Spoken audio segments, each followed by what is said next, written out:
छत्रपती शिवाजी महाराज की, धर्मवीर छत्रपती संभाजी महाराज की जय। लहूजी, जय लहूजी, जय लहूजी। आद्य क्रांतिगुरु लहूजी वस्ताद साळवे यांच्या स्मारकाच्या भूमिपूजन प्रसंगी सर्वप्रथम हिंदवी स्वराज्याचे सरसंस्थापक छत्रपती शिवरायांना मानाचा मुजरा करतो।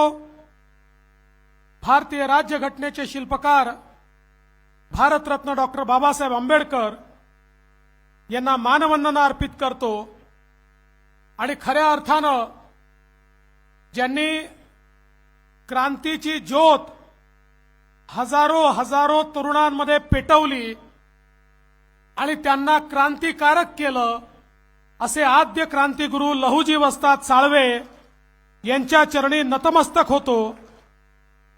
आज या भूमिपूजन प्रसंगी आपल्याला लाभलेले महाराष्ट्राचे लोकप्रिय मुख्यमंत्री श्री एकनाथ शिंदेजी, पुणे जिल्ह्याचे पालकमंत्री आणि महाराष्ट्राचे उपमुख्यमंत्री अजितदादा पवारजी, पुणे जिल्ह्याचे माजी पालकमंत्री आणि राज्याचे उच्च शिक्षण मंत्री चंद्रकांत दादा पाटीलजी, आमचे सहकारी आमदार श्री सुनील कांबळेजी, भीमराव अण्णा तापकीर, माधुरीताई मिसाळ, सिद्धार्थ शिरोळे, सुनीलजी टिंगरे, नामदेवजी ससाणे, चेतनजी तुपे, या ठिकाणी ज्यांचा उल्लेख विशेष केला पाहिजे कारण ज्यांच्या नेतृत्वात या स्मारक समितीने संघर्ष केला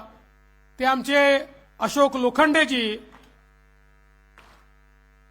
माजी राज्यमंत्री दिलीप कांबळेजी, योगेश टिळेकरजी, सुधाकर भालेरावजी, जगदीश मुळीकजी, मुरलीधर मोहोळजी, धीरज घाटेजी, रामभाऊ मोजेजी, अमित गोरखेजी, दीपक मानकरजी, राजेश पांडेजी, सुभाष जगतापजी, बापू पठारेजी, या ठिकाणी उपस्थित असलेले आपले आयुक्त विक्रम कुमार, त्याचप्रमाणे अनेक वर्षानंतर आपल्या समाजाला एक बहुमान मिळाला आणि जे आपल्या सगळ्यांचं आराध्य आहे असं जेजुरीचं जे मार्तंडदेव संस्थान आहे त्या संस्थानाचे अध्यक्ष अनिल सौंदडेजी, या ठिकाणी मंचावर उपस्थित सर्व मान्यवर आणि उपस्थित माझ्या माता भगिनी आणि बंधूंनो, आजचा दिवस आमच्याकरता हा अतिशय पुण्याचा दिवस आहे। आज दोन पुण्याची कामं आमच्या हातून घडतायत। आत्ताच आम्ही वडू आणि तुळापूरला धर्मवीर छत्रपती संभाजी महाराजांच्या स्मारकाचं भूमिपूजन केलं। ज्या संभाजी महाराजांनी छत्रपती शिवरायांचं स्वराज्य हे केवळ वाचवलंच नाही तर वाढवलं देखील, त्यांच्या स्मारकाचं भूमिपूजन करून आम्ही छत्रपतींच्या दुसऱ्या मावळ्याच्या स्मारकाच्या भूमिपूजनाकरता या ठिकाणी आलो। आपल्याला कल्पना आहे, अजितदादांनी सांगितलं की खऱ्या अर्थानं लहूजी वस्ताद साळवे यांचं घराणं हे छत्रपती शिवरायांच्या मावळ्यांपैकी एक अशा प्रकारचं घराणं होतं। पुरंदरच्या किल्ल्याची जबाबदारी त्यांच्याकडे होती आणि त्यांनी त्या काळात जे शौर्य दाखवलं होतं त्याकरता प्रत्यक्ष महाराजांनी त्यांना राऊत ही पदवी दिली होती। अशा प्रकारचं हे घराणं होतं।